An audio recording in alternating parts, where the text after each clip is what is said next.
Difference है और कितना एंजॉय कर रही हैं आप लिटिल चैम्प्स? बिल्कुल डिफरेंस है, बहुत बड़ा डिफरेंस है, क्योंकि वो बड़े बच्चे थे, ये एकदम छोटे छोटे से आए हैं। बट ये है कि जी वही परिवार है और मैं जी के साथ जुड़ी हूँ बैक टू बैक। मुझे तो सांस लेने का वक्त नहीं मिला, तो होपफुली इसके बाद मैं छुट्टी मनाऊंगी, बट बहुत मज़ा आ रहा है। सारे बच्चे बहुत टैलेंटेड हैं, so I am just having a great time listening to these phenomenal kids.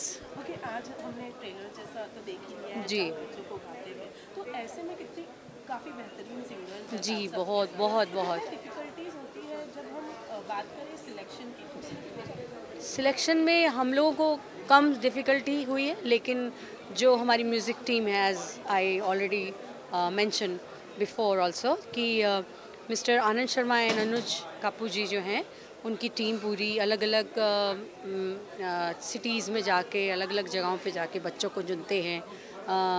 हज़ारों बच्चों को सुनना, फिर उनमें से 100-150 बच्चों को लेके आना, या 75-80 बच्चों को लेके आना, उसमें से फिर हम चुनते हैं। फिर चुनने के बाद भी फिर चुनते हैं, फिर चुनते हैं, फिर चुनते हैं, तब जाके ये 15 बच्चे निकालते हैं। तो इनको चुनने में ये डिफ़िकल्टी आती है कि हम कोशिश करते हैं कि क्या एक ख़ास ऐसी गायकी का ऐसा कौन सा गुर है जो उसके बाद इससे ज़्यादा है। तो वो ख्याल रखते हुए मुश्किल हो रहा था, पर इन दी एंड हम लोग सक्सेस पा ली, और बस 9th फ़रवरी को आपको दिखेगा।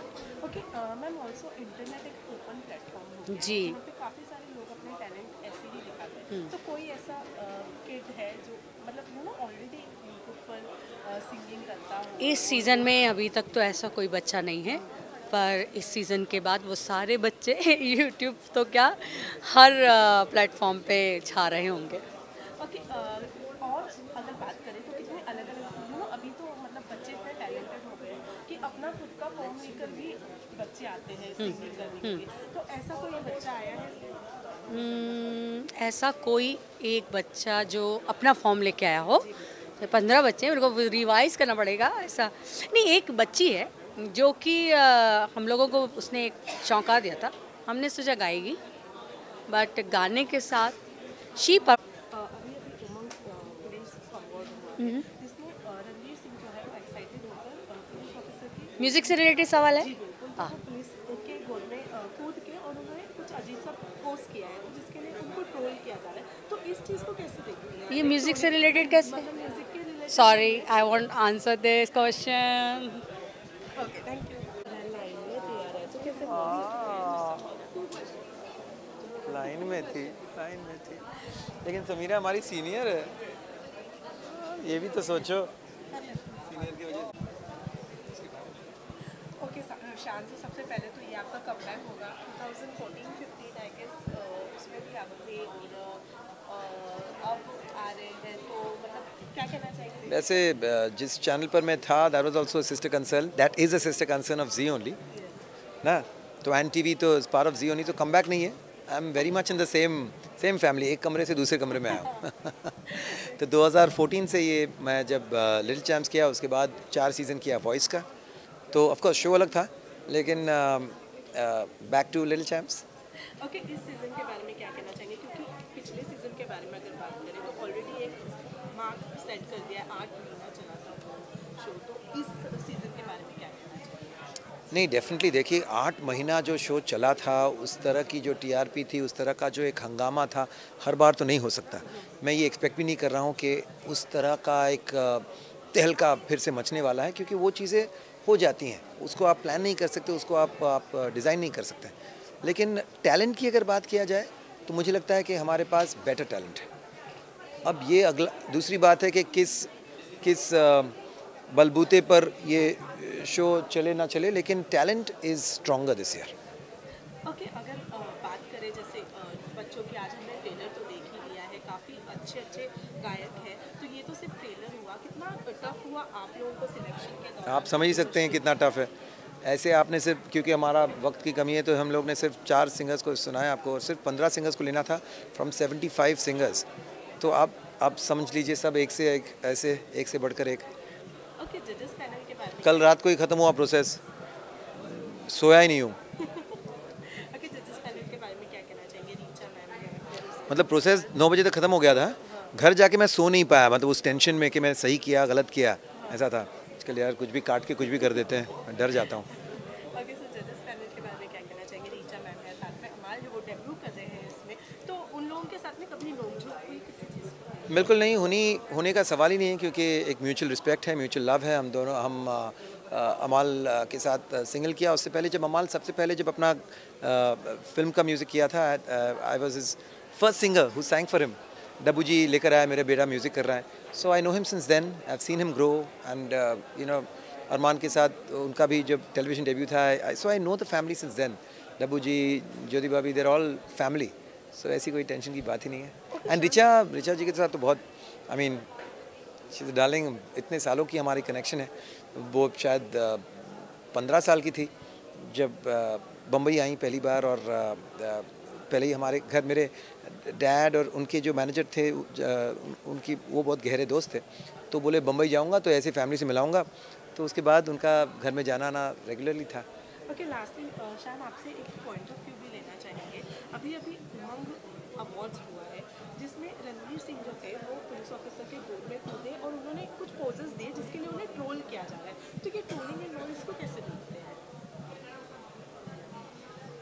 ये कैसा सवाल था यार? मतलब ट्रोलिंग वगैरह की मतलब उन्होंने सिर्फ पोजेस दिए थे लेकिन उसके लिए ट्रोल किया जा रहा है, तो इस चीज़ को कैसे देखते हैं? तो मैं क्या कह सकता हूँ, ये तो आजकल की एक नई टाइम पास है, लोग ट्रोल करते हैं। हाँ, वो तो बेचारा रोल कर रहा था फिल्म में लेकिन जो भी हो, लेकिन ट्रोलिंग जिनके पास वक्त है वो करते रहें, क्या कर सकते हैं, फिजूल का काम है, करो, एंजॉय करो, हम तो काम करेंगे। Thank you so much. Why are you getting pissed off with me? I'm not getting pissed off with you. What did I do?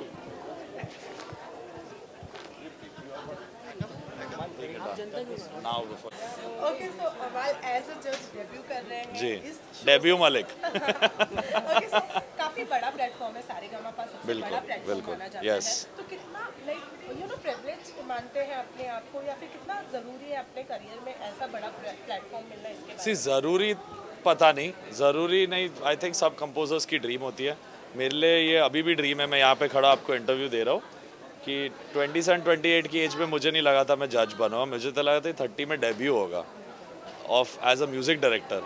मेरा डेब्यू ही 23 में हो गया, और 4-5 साल में with God's grace I have manage to make such nice music. You know, मैं कहता हूँ नाइस क्योंकि उसमें एक ऑनेस्टी, एक सोल है, और वो इतने वर्ल्ड वाइड ऑडियंस तक पहुँची है, छोटे बच्चों से लेकर उनकी दादियों तक। तो आई थिंक मेरी जर्नी ब्लेस्ड रह चुकी है कि मैं 23 में आया, मैंने इमीडिएट सक्सेस नहीं देखी जय हो के साथ, बट वहाँ से मेरी स्टडी राइज हुई करियर, और इतने महान लोगों ने, शान सर ने, सोनू सर ने, इतने अमेजिंग डायरेक्टर्स ने मेरे म्यूज़िक के बारे में इतना कुछ कहा है, मुझे सपोर्ट किया है। तो मुझे लगता है कि कहीं ना कहीं maybe I was doing something right, क्योंकि मेरे नेचर में भी था कि मुझे पता नहीं रियलिटी शो में आता कि नहीं आता, पर ये तो था कि मैं कहीं ना कहीं से I want to help people, और मैं ऐसा काफ़ी भी करता। मेरे जो शोज़ होते हैं उनका 50% मैं कोशिश करता हूँ कि सेव करके कहीं चैरिटेबल फंड या किसी को दूँ, वो एक तरीके का हेल्प है। बट ये एक बहुत बड़ा तरीका ऑफ हेल्पिंग यंग किड्स होगा, क्योंकि मैं टेक्निकली बहुत चीज़ें समझाऊंगा इन बच्चों को जो स्टूडियो में आके उनको नहीं चाहिए। ऐसा नहीं हो जाए कि पहली बार सुन रहे ये शब्द, तो गाने का मुखड़ा, क्रॉस, अंतरा, हुक लाइन, कैसे गाना है, थोड़ा साइड होके, थोड़ा ऐसा, प्लेबैक सिंगिंग स्टेज सिंगिंग से अलग होती है। तो वो सब चीज़ों की टिप्स मैं उनको देना चाहता हूँ as an elder brother obviously. But एक कैरेक्टर भी है कि आपको वो प्ले करना पड़ता है कि सब जजेस स्वीट और सब रूड साथ में नहीं हो सकते। यूजुअली शान सर बहुत स्वीट है, वो तो स्माइली जैसे हैं, और रिचा मैम भी बहुत एक सीरियस प्लस लविंग दोनों मैनेज करती है। मेरे साथ क्या होता है, मैं टेक्निकली और ऑनेस्ट बहुत हूँ, तो कभी कभी उन छोटे बच्चों को थोड़ा थोड़ा बुरा लगता है, मैं देखता हूँ उन्हें लग रहा है सर ऐसा क्यों बोल रहे हो। बट मुझे लगता है कि ये एज है जहाँ 12, 13, 14, 15 इन एज में अगर आप इन्हें समझा दे बेटा ये गलत है, ऐसा नहीं ऐसा कर लो, तो वो by the time they are 21, 22 they will be such, their skills will be properly ready to go to a studio and do justice to a song. उनको ऐसा नहीं लगना चाहिए कि हमने उन्हें उल्लू बना। You can not fool kids उनको कि वाह बेटा क्या गा दिया, ज़बरदस्त, ये वो फुल मार्क्स मेडल लेके जाओ।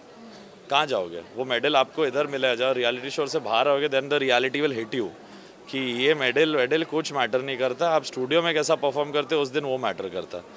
तो ये रियलिटी चेक वाला जज मैं हूँ, बाकी मुझे नहीं पता, बाकी I will do my best.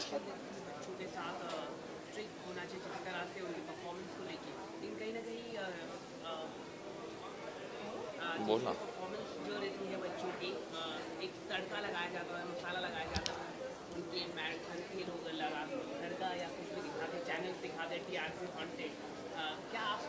C I think एक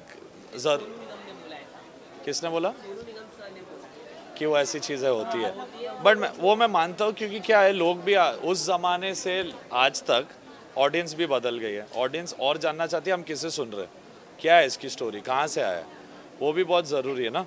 तो आई थिंक एक लिमिट में हो और अच्छे से हो, जैसे सारेगामापा वैसे दर्शाता। हम लोग अननेसेसरली किसी कंटेस्टेंट को पोक नहीं करते कि यार कुछ सैड स्टोरी बना दो, ऐसे दूसरे रियलिटी शोज़ काफ़ी करते हैं और इसलिए मैं उनका हिस्सा नहीं और मैं इसलिए सारेगामापा का हिस्सा हूँ।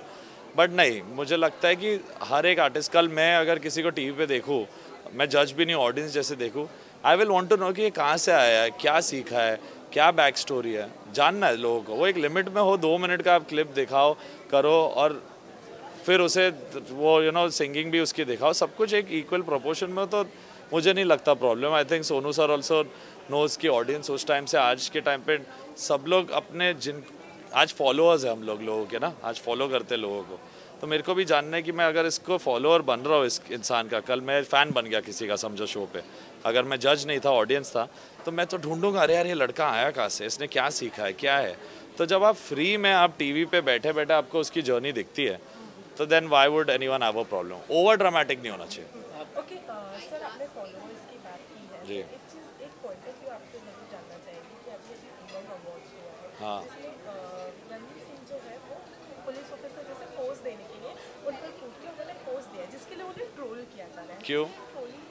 लाइक उन्होंने अजीब पोज दिए हैं, उसके लिए ट्रोल कर रहे हैं, तो ये ट्रोलिंग एंड ऑल को कैसे देखते हैं? आई थिंक जो ट्रोल करते हैं इंटरनेट पे स्पेसिफिकली, उनको सामने आना चाहिए और बोलना चाहिए अगर उनको दम है, क्योंकि ट्रोल्स मैं मानता हूँ ऐसे लोग हैं जो हिडन प्रोफाइल के पीछे छुप के कुछ भी अनाप शनाप बकवास बोलते हैं, और मैं रिएक्ट नहीं करता जब तक they misbehave with the girl following of mine. मेरे जितने छोटे बच्चे फॉलोअर्स जो गर्ल्स हैं उनके साथ अगर कोई माँ बहन टाइप ऐसी बातें कर लेते हैं और मैं पढ़ लेता हूँ, तो फिर मैं उनको अपनी जगह दिखा देता हूँ। मेरे म्यूज़िक के बारे में जो क्रिटिसिज्म है वो तो मैं हेल्दीली लेता हूँ, मुझे फ़र्क नहीं पड़ता, एज लॉन्ग एज देखो आप सबको खुश नहीं कर सकते, 90% लोग खुश होंगे, 10% लोग दुखी होंगे, that you have to take with a pinch of salt. Trolls के बाद मेरे को तो मस्ती करने में मज़ा आता है, मैं उनको सिर्फ रीट्वीट करता हूँ और उनके अकाउंट ब्लॉक हो जाते हैं। Thank you. जब आपकी सिटी में आएंगे ना तो पूरा टाइम नहीं लेना, बस चक्कर लगने वाला है गुजरात में से। तब पक्का ये भाई ओके सर, अभी जी के साथ तो आपका काफ़ी गहरा रिश्ता है, जमाई राजा, जिसमें काफ़ी पसंद किया गया है आपके, और उसके बाद अब एज स्टार पा रहे हैं सारेगामापा लिटिल चांस में, तो कैसी फीलिंग है और क्या कहना चाहिए, कितना मिस किया जी का स्टेज? जी का स्टेज, जी के साथ जो रिलेशनशिप है, इक्वेशन है, वो बहुत पुराना है, और जितनी बार जी मेरी लाइफ में आया है ना, उतनी बार कुछ बहुत बड़ा और बहुत अच्छा हुआ है मेरी लाइफ में। मेरा पहला show as a hero was with Zee, my relationship with Sargun began on a Zee show.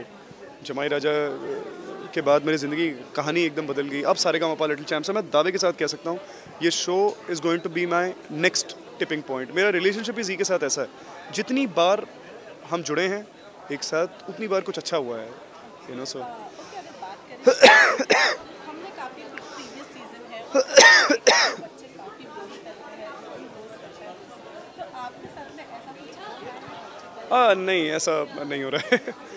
मैं आई थिंक मेरा the idea of being on the show is that मैं एक इंस्पिरेशन उनको दे सकूं जब उनके हर दिन के अंदर कुछ मुश्किल घटनाएं, कुछ ऐसा होता है। So I want to be that backbone for them, that and I want to tell them that it's okay, you know. थोड़ा बहुत रिजेक्शन हर किसी को सामना करना पड़ता है, लेकिन उससे ज़्यादा ज़रूरी है कि आप ये हमेशा याद रखें that there is always something waiting for you, a bigger opportunity. So या बच्चों को हैंडल करना एक डिफरेंट जर्नी होती है। It's exciting, it's not difficult but very different, you know. आपको जब एक अडल्ट को हैंडल करना होता है तो कम से कम अपनी जगह पे तो खड़ा होता है, बच्चा तो कहीं भी भाग जाता है। बहुत it's friendship, camaraderie, it's family. बस 9 फरवरी Saturday Sunday 9 PM Saregamapa little champs ZTV, please watch.